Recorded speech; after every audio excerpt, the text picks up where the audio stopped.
కొమరంభీం జిల్లా ఆసిఫాబాద్ తిర్యాని మండల్ శ్రీ శ్రీ గోవర్గూడ భీమయ్యక్ స్వామి దేవస్థానం జాతర 3 రోజులు జాతర నడుస్తాయి. ఈ జాతర మా తాతల కాలం నుండి జరుపుకుంటున్న గిరిజనులు తీసుకొస్తున్నారు.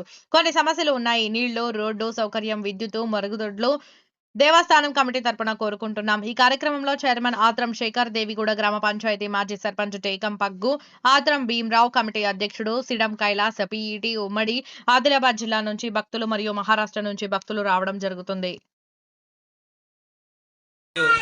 తిర్యాని మండల్ దేవిగూడ గ్రామ పంచాయతీలో శ్రీ శ్రీ గోరుగుడ భీమనాయక్ దేవస్థానం కమిటీ తరఫున మేము మాట్లాడుతున్నాం.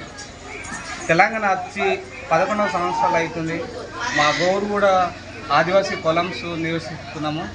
ఇక్కడ రోడ్ కానీ విద్యుత్ కానీ మళ్ళా వాటరు అటువంటి ఫెసిలిటీ గవర్నమెంట్ కల్పించాలని ఇంతకుముందు అయితే ఉమ్మడి ఆంధ్రప్రదేశ్ ఉండగా ఎవరు పట్టించుకోలేదు. కానీ ఇప్పుడైతే మన తెలంగాణ రాష్ట్రం వచ్చింది.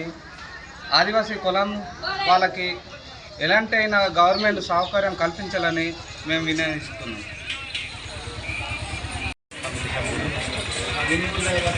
ఇక్కడ దాదాపు వాళ్ళ ముత్తాతల నుంచి ఇక్కడ జాతర నిర్వహిస్తున్నారు కాబట్టి నిర్వహించడం అనేది జరుగుతుంది.